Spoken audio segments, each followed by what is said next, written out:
बिस्मिल्लाहिर्रहमानिर्रहीम। अस्सलाम वालेकुम नाज़रीन, आप यूट्यूब चैनल देख रहे हैं। मैं इमरान खान हूँ। जो दरियाओं की सूरत हाल है वो मैं आपके सामने रख देता हूँ, लेकिन उससे पहले आपको ये बताऊँ कि अभी हम थोड़ी देर के बाद यहाँ पे बरतानिया के शहर ब्रेडफोर्ड में एक प्रोग्राम करने के लिए जा रहे हैं। आनम्स रेस्टोरेंट है वहाँ पे, और उधर जो हमारा प्रोग्राम है 5:30 से लेके रात 9 बजे तक जारी रहेगा। और इसमें हम सब मिलकर फंड रेजिंग करेंगे सैलाब मुतासरीन के लिए, और वहाँ पे हमारे पास वो NGOs मौजूद होंगी जो ये फंड्स कलेक्ट करेंगी और हम उनकी मदद करेंगे इसमें। और फिर पाकिस्तान में हम सब मिलकर अपने अपने तौर पे सैलाब मुतासरीन की मदद की कोशिश करेंगे। तो मेरी गुजारिश है कि वो तमाम लोग जो इसमें हिस्सा लेना चाहते हैं या इस तहरीक का हिस्सा बनना चाहते हैं वो ब्रेडफोर्ड में अगर मौजूद हैं, वहाँ पे बहुत बड़ी तादाद में पाकिस्तानी रहते हैं, तो वो सब वहाँ पे आनंद रेस्टोरेंट में आ जाएं ताकि वहाँ पे हम लोग इकट्ठे होकर पाकिस्तानियों की मदद के लिए एक कदम और आगे बढ़े। दरियाओं की सूरत हाल मैं आपके सामने रखता हूँ। इस वक्त कुछ जगह पे सैलाब में कुछ थोड़ी कमी आई है, यानी चनाब में 2 ऐसे हेड्स हैं जहाँ पे सैलाब अभी कम है। हेड खानकी में कम है, चनेउट में कम है, लेकिन त्रीमू में और पंजनद में बहुत हाई सैलाब इस वक्त मौजूद है। बहुत ही बुलंद दर्जे का सैलाब वहाँ से भी गुजर रहा है, और ये सरकारी अदाद-ओ-शुमार के मुताबिक है। यहाँ पे जो इन्होंने हाईलाइट किया उसको रेड से हाईलाइट किया हुआ है, और ये एरिया एक बड़े सैलाबी रेले का शिकार है इस वक्त। दरियाए चनाब में तरीमू और उसके साथ जो है पंजनद का ये जो 2 बैराज है, यहाँ पे बहुत ज़्यादा सैलाब है। जबकि एक दरियाए रावी में बल्लोकी के मुकाम पर बहुत ज़्यादा जो हेड बल्लोकी है वहाँ पे बहुत ज़्यादा पानी का बड़ा रेला गुजर रहा है, उसको भी बहुत हाई करार दिया गया है। और इसके बाद गंडा सिंह वाला पे जो है वो सबसे ज़्यादा सैलाब की सूरत हाल इस वक्त पाकिस्तान में गंडा सिंह वाला पे है, जहाँ से 3,11,673 क्यूसेक का एक बड़ा रेला पानी का इस वक्त गुजर रहा है। और भारत ने पाकिस्तान को खबरदार किया, पहले से बताया कि यहाँ पे बहुत बड़ी मिकदार में पानी मजीद आ रहा है। जबकि हेड सलमान की भी इस वक्त सैलाब की सतह जो है, सैलाबी पानी बहुत ज़्यादा है। ये पानी आगे जाकर बहुत सारी एरियाज़ को नुकसान कर सकता है। मेरे सामने एक और यहाँ पे डाटा मौजूद है जो ये बता रहा है कि पाकिस्तान में बारिशें होने वाली हैं, जिसमें ख़ास तौर पे जनूब मशरकी सिंध के बाद मकामात पर इंतहाई शदीद बारिशों का इम्कान है, जिसके बायस निचले साहिली इलाकों में शहरी सैलाब का खदशा है। जबकि बारिशों की वजह से कई इलाके ऐसे हैं बलूचिस्तान के भी जहाँ पे नदी नालों में जो है वो शदीद तुग़यानी मुतवक्के है। और अगर ये पानी आता है इस तरफ, जैसे कोहे सलमान पे पिछली मरतबा 2022 में बारिशें हुई और वो पानी सारा पंजाब की जानिब आया, यहाँ से बह के खैबर पख्तूनख्वा और पंजाब की जानिब, तो उससे बहुत तबाही हुई थी। ये वो टाइम है, अल्लाह रब्बुल इज़्ज़त सबको अपने हिफ्ज़ व अमान में रखे, सबको महफूज रखे। ये बहुत मुश्किल वक्त है। ये पानी अगर वक्तन फ़वक्तन गुजरता जाए तो ये निकल जाएगा, लेकिन अगर ये एक साथ आता है तो एक बड़ी मुसीबत पाकिस्तान के गले पड़ जाएगी। अल्लाह ताला पाकिस्तान को और पाकिस्तानियों को महफूज रखे। मुल्तान में जो लोग डूब कर जाँ बहक हुए ये कश्ती उलटने की वजह से, वो पता चला कि वो रेस्क्यू की कश्ती थी। पहले मुझे ऐसा लगा कि शायद रेस्क्यू वाले तो ज़्यादा हिफाजत के साथ लेकर जाते हैं, लेकिन वहाँ रेस्क्यू से ये गलती हुई। उन्होंने जो लोग 4 बच्चे और एक खातून जो कश्ती में मौजूद थी जो जाँ बहक हो गए, उन्होंने लाइफ जैकेट्स नहीं पहनी हुई थी। सामान की कमी है, देखिए ना, कश्तियाँ कम हैं, सामान कम है। अब रेस्क्यू वाले जो है वो लोगों को जब निकालना होता है तो ज़्यादा लोग भी बैठ जाते हैं बाद वक़्त कश्ती में। लोग निकलना चाहते हैं, जाना चाहते हैं, और ये रिस्क ले लेते हैं। रेस्क्यू के अमल में जो सबसे इम्पॉर्टेंट और मेन चीज़ होती है वो ये होती है कि आपने रिस्क बिल्कुल नहीं लेना। अपनी जान का रिस्क तो वो लेते हैं, लेकिन उसमें भी वो बड़ी एहतियात करते हैं, हर वक्त एहतियात करते हैं। लेकिन यहाँ इतने सारे लोगों को कश्ती में बिठाकर रेस्क्यू वालों को ही एक हादसा हो जाए, ये बहुत अफसोसनाक है। 1122 के पास ज़िला भर में बच्चों की सिर्फ 24 लाइफ जैकेट्स हैं।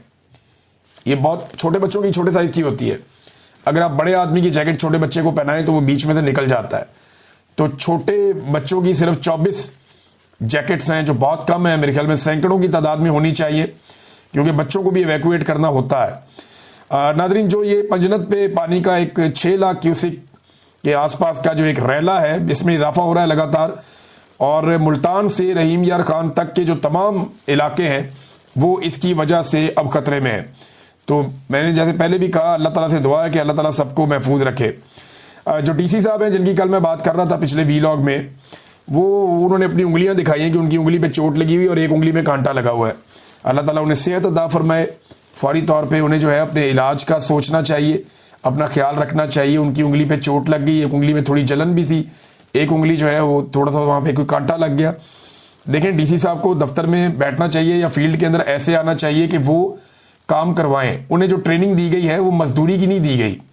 मजदूर बेशुमार अवेलेबल है जो डीसी साहब के आसपास खड़े हुए होते हैं फारे।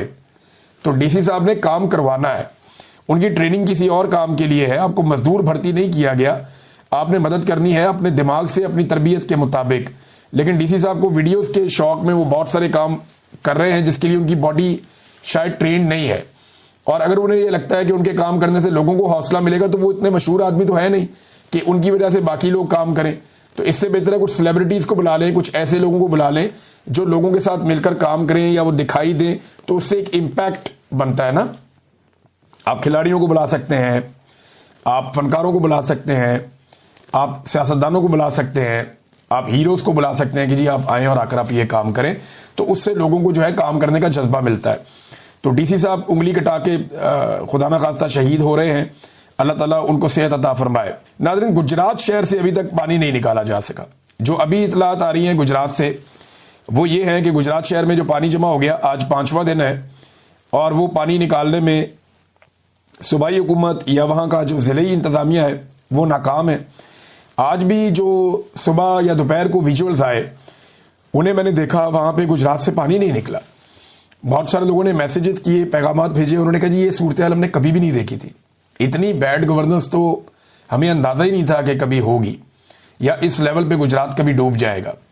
फिर ये कहते हैं कि जी बारिश बहुत ज़्यादा होगी। बारिशें तो हमेशा से होती चली आई है, सियालकोट का रीजन है, ऊपर गुजरात है, यहाँ बारिशें होती है और ये सैलाबी पानी भी नहीं है। बारिशों से अगर शहर डूब जाए तो ये हुक्मरानों के लिए सोचने की बात है कि उनकी तवज्जो कहाँ है, और तवज्जो तो उनकी किसी और तरफ है। देखिए, चीनी माफिया दोबारा से दिहाड़ी लगाने जा रहा है। मोहम्मद जुबैर साहब ने भी इसका तस्करा किया कि इससे पहले आपको पता है ना, चीनी 200 रुपये किलो से ऊपर चली गई थी। जब ये 200 रुपये किलो से ऊपर गई थी तो बड़ा रोला पड़ गया था पाकिस्तान में। पहले खामोशी से बेचते रहे। जब सोशल मीडिया ने शोर मचाया, क्योंकि मीडिया तो इस पर बात ही नहीं करता, जब सोशल मीडिया ने इसके ऊपर शोर मचाया तो फिर हुकूमत ने उसके ऊपर थोड़ा कंट्रोल किया और वापस कीमतों को नॉर्मल पे लाने की कोशिश की।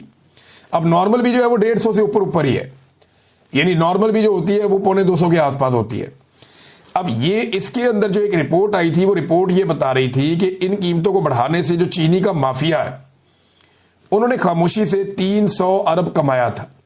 ये वही माफिया जिन्होंने चीनी एक्सपोर्ट करके भी पैसा कमाया, इंपोर्ट करके भी पैसा कमाया, चीनी को स्टोर करके भी पैसा कमाया, और ये खामोशी के साथ 200 रुपये वाला चूना कौम को लगा दिया। अब एक दफा फिर माफिया बड़े आराम से खामोशी के साथ चीनी को फिर 200 रुपये तक पहुंचा रहा है। हुकूमत अभी चुप है। हम पहले से खबरदार कर रहे हैं, गुज़िश्ता चंद दिनों से चीनी की कीमत फिर से ऊपर जा रही है आहिस्ता आहिस्ता। जैसे ही इन्हें पता चला कि गन्ने की फसल तबाह हुई है, इन्होंने चीनी की कीमत बढ़ाना शुरू कर दी है। और जो बाहर से चीनी आनी है उसके आने का वक्त भी अभी बाकी है, लिहाजा ये चीनी की कीमत लगातार बढ़ा रहे हैं। और पाकिस्तानियों के साथ ये हुआ जब से इमरान खान साहब की हुकूमत गिरी है, उस दिन से लेकर अब तक। क्योंकि देखें, सब लोग ये दावा करते हैं कि मईशत में इन्होंने कमाल कर दिया, मईशत में ये कर दिया, मईशत में वो कर दिया। तो एक सादा फिगर मैं आपको देता हूं, और ये साइंटिफिक फिगर है, ये आपको बड़े आराम से बता देगा कि पाकिस्तानियों के साथ हुआ क्या है। जब से इमरान खान साहब की हुकूमत गिरी है उस वक्त से लेकर अब तक, आज के दिन तक, हर पाकिस्तानी की जो कुव्वत खरीद है, चीजें खरीदने की जो कुव्वत है, वो 58% कम हो गई है। यानी 5000 के अंदर पहले जो चीजें आप खरीदते थे वो अब आपको उससे महंगी खरीदनी पड़ती हैं। या आप ये कह लें, जो चीजें पहले आप 2800 रुपये में ले आते थे अपने घर में, वो चीजें अब आप अपने घर लेकर आते हैं तो आपको 5000 रुपये का नोट देना पड़ता है। इतना फर्क हो गया।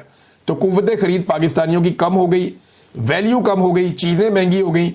और इसमें कौन सा कोई रॉकेट साइंस है? देखिए, ख्वाजा आसिफ साहब क्या कह रहे हैं, जरा आप ये देखें ना।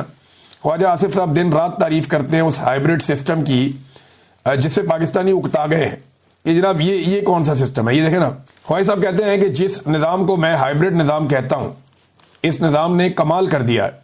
शहबाज शरीफ और फील्ड मार्शल की क़यादत में हमने कई संगे मील अबूर किए हैं। हमने मईशत के नुक्ता नज़र से कई नामुमकिन चीज़ें करके दिखाई हैं। फौज सरहदों की हिफाजत के साथ साथ बाकी मुल्क की भी आबियारी कर रही है और हमें माशी बहरान से बाहर निकाल कर ले आई है। अच्छा, ये ख्वाजा आसिफ साहब ने क्यों कहा, जरा इस पे गौर करें। क्या पाकिस्तान में कोई एक चीज सस्ती हुई? नहीं हुई। क्या पाकिस्तान के अंदर मईशत बेहतर हुई? नहीं हुई। कोई आदादोशुमार में ये मानने को तैयार नहीं है। क्या पाकिस्तान में माफिया ने 2 नंबरी करना बंद कर दी? आटे के ऊपर जो किया अभी इस हुकूमत ने, जिस तरह आटा महंगा होता चला जा रहा है लगातार, और आने वाले दिनों में मजीद महंगा होगा। गंदम का एक बहरान पाकिस्तान में इन्होंने खड़ा कर दिया अपनी बैड गवर्नेंस से। इन सारी चीजों को अगर आप इकट्ठा करके देखें तो कौन सी कामयाबी है? कोई भी नहीं। क्या पाकिस्तान में बाहर से कोई सरमायाकारी आ रही है? नहीं आ रही। यानी टोटल जो सरमायाकारी पाकिस्तानियों को गिना दी गई थी वो 100 अरब डॉलर से ज्यादा की गिनवाई गई थी, और अभी तक पाकिस्तान में जो सरमायाकारी आई है वो 1 अरब डॉलर भी नहीं है। यानी आप अंदाजा करें कि जितनी इन्होंने गिनवाई उसका 1% भी पाकिस्तान में नहीं ला पाए। जीरो सरमायाकारी है। पाकिस्तान छोड़ छोड़ के बाहर जा रहे हैं। माशी कामयाबी कौन सी है? SIFC के बारे में कहा गया कि बड़ी कामयाबियां होंगी। कौन सी कामयाबी है? कोई कामयाबी नहीं है। आपकी एक्सपोर्ट्स जो है वो मुतासिर हो गई। कोई कामयाबी नहीं है। आपकी जो कॉस्ट ऑफ प्रोडक्शन है पाकिस्तान में बढ़ गई है। कोई कामयाबी नहीं है। तो जब आप कामयाब नहीं हो रहे तो ख्वाजा आसिफ साहब कामयाब किस बात को कह रहे हैं? वो झूठ नहीं बोल रहे। देखिए, मैं आपको बताता हूं। अगर फौज या मिलिट्री एस्टेब्लिशमेंट ये अगर पूरी तरह से साथ ना देती इस हुकूमत का, तो ये हुकूमत अवाम पर कभी इतना बोझ ना डाल सकती। इन्होंने ये जो कहा ना कि हम डिफॉल्ट से बच गए, तो उससे बचने के लिए इन्होंने सारा का सारा बोझ आम आदमी पे शिफ्ट कर दिया। पेट्रोल 150 से उठा के 350 पे पहुंचा दिया। आटा महंगा, घी महंगा, दालें महंगी, चावल महंगे। तमाम सब्सिडीज और सहूलियात जो पाकिस्तानियों को दी जाती थी उनमें से मैक्सिमम या लगभग सारी इन्होंने खत्म कर दी। बिजली इन्होंने महंगी कर दी, गैस इन्होंने महंगी कर दी, टैक्सेस इन्होंने बढ़ा दिए। आप मोटरवे पे गाड़ी लेकर जाए आपको ज्यादा टैक्स देना पड़ता है, डबल। हर चीज के अंदर इन्होंने अवाम को नचोड़ना शुरू कर दिया। ये कभी ये कर नहीं सकते थे मिलिट्री एस्टेब्लिशमेंट की मदद के बगैर। देखे ना, अगर ये खुद से करते अवाम निकल के अवाम इनको जूते मारती। अवाम कहती भी तुम कहां से आ गए हो। एक तो मिलिट्री एस्टेब्लिशमेंट ने इनको हुकूमत बनाकर दी जो गलत बनाकर दी। उसके बाद मिलिट्री एस्टेब्लिशमेंट ने इनको फ्री हैंड दिया कि तुम जो भी फैसले करोगे हम तुम्हारी हुकूमत को गिरने नहीं देंगे, अवाम को एहतजाज करने नहीं देंगे। दबाव डालो जितना डालना है अवाम के ऊपर। इस बात की फिक्र मत करो कि लोग तुम्हें बुरा कहेंगे या लोग तुम्हें वोट नहीं डालेंगे। तुम्हें इक्तदार के लिए वोट की जरूरत नहीं है। यह गारंटी मिलिट्री एस्टेब्लिशमेंट ने दी। उसके बाद इन्होंने अवाम का खून नचोड़ के अपनी मईशत को ठीक कर लिया। यानी क्या वजीर आजम हाउस के अखराजात कम हुए? नहीं, बढ़ गए। ऐवान सदर के अखराजात कम हुए? नहीं, बढ़ गए। अभी सेनेटर्स के लॉजेस बन रहे हैं, इनके अपने खर्चे कम हुए? नहीं, बढ़ गए। इनके जो बैरून मुल्क दौरे ये करते हैं उनके ऊपर अखराजात कम हुए या बढ़े? बढ़ गए। बल्कि अब तो इनके ऊपर इनको वजीर आला को भी वजीर आजम वाला प्रोटोकॉल देना पड़ता है। यह हैरानगी की बात नहीं है, यही हो रहा है। तो एक्चुअली इन्होंने जो कामयाबी हासिल की है वो अपने लिए हासिल की है, अवाम के लिए इन्होंने मईशत को ठीक नहीं किया। हाँ, मिलिट्री एस्टेब्लिशमेंट ने इनको यह फायदा दिया कि तुम जो मर्जी करो, अवामी रद्देमल हम आने नहीं देंगे। अवाम के खिलाफ जितना मर्जी तुम गंदे फैसले करो, जितना मर्जी बोझ पाकिस्तान की अवाम पे डालो, हम अपोजिशन को कुचल के रखेंगे और अवाम को दबा कर रखेंगे। लेकिन जिस दिन अवाम खड़ी होगी उस दिन क्या करेंगे? उस दिन मेरे ख्याल में एस्टेब्लिशमेंट सारा कुछ इन्हीं पे डाल देगी। फिर यही ख्वाजा आसिफ सर पकड़ के बैठे होंगे कि मैंने हाइब्रिड मॉडल की तारीफ क्यों की थी। फंस गए। अब इमरान खान साहब से छुटकारा हासिल करने वाली बात जो मैंने आपको खबर दी थी उस पर हल्की हल्की तस्दीकें आना शुरू हो गई हैं। मोहम्मद जुबैर साहब कहते हैं जी बरी में बैठक बहुत बड़ी थी, बड़े लोगों की, जिसमें बड़े फैसले होने थे। वो समझ रहे थे कि 2 दिन की बात होगी, दफना देंगे तो बात खत्म हो जाएगी। इमरान खान का मामला भुट्टो से मुख्तलिफ है। उसके साथ जो आप सलूक करने जा रहे हैं और जो आपकी ख्वाहिश है कि इमरान खान को ठिकाने लगाना है, इसकी कीमत पाकिस्तान को भी देना पड़ेगी।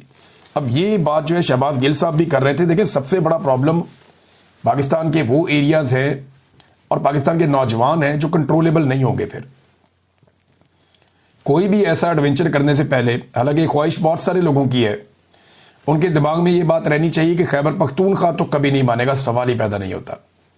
उन्होंने बुरे हालात में अपना मैंडेट हासिल किया है और अपने मैंडेट को मनवाया, बहुत बुरे हालात में, मार्शल लॉ जैसे हालात में। तो खैबर पख्तूनख्वा के लोग तो कभी भी इसको तस्लीम नहीं करेंगे और बड़ा खौफनाक रिएक्शन आएगा। हालांकि गंडापुर साहब के तर्ज हुकूमत या इमरान खान साहब के फैसलों को ना अमल दरामद करने की वजह से कुछ वहाँ पे मकबूलियत कम पीटीआई की ज़रूर हुई है। गंडापुर और पीटीआई की मकबूलियत कम हो सकती है, लेकिन इमरान खान की मकबूलियत खैबर पख्तूनख्वा में कम नहीं हुई। आज भी सारे लोग उससे उम्मीद लगाकर बैठे हुए हैं। जबकि बलूचिस्तान की सूरत हाल पहले ही आपके सामने, और पंजाब में एक ऐसी तहरीक खड़ी हो जाएगी जिसे आप कभी भी संभाल नहीं पाएंगे, आपकी नस्लें याद रखेंगी इसका नतीजा। और जिन चीज़ों को ये लोग कामयाबी कहते हैं ना, मैं आप 1-2 दिन से एक्सपोज कर रहा था, आपको बता रहा था कि जो बाहर गए दौरे पे, वहाँ शहबाज शरीफ साहब का जो एटीट्यूड था वो एक अकेले शख्स वाला था, एक तन्हाई का शिकार, ऐसा शख्स जो तवज्जो का तलबगार है। और उसके बारे में अब नजम सेठी साहब जो इनके अपने बड़े पसंदीदा हैं, मियाँ साहब के दोस्त हैं, वो क्या फरमाते हैं देखें। शहबाज शरीफ लपक लपक के कभी प्यूटन के पास पहुंच जाते थे, लपक के चीनी सदर के पास पहुंच जाते थे। ये बिल्कुल ऐसे था जैसे स्टेज पर एक्टिंग कर रहे हैं, हा हा हा हा, जफियाँ शपियाँ। ये सिर्फ पाकिस्तानी अवाम के लिए था, ये दिखाने के लिए था कि कितने बड़े बड़े लीडर्स मेरे यार हैं। इतने मंजे हुए लीडर्स के साथ हा हा हा हु वाली इससे बात नहीं बनती। ये नजम सेठी साहब ने कहा।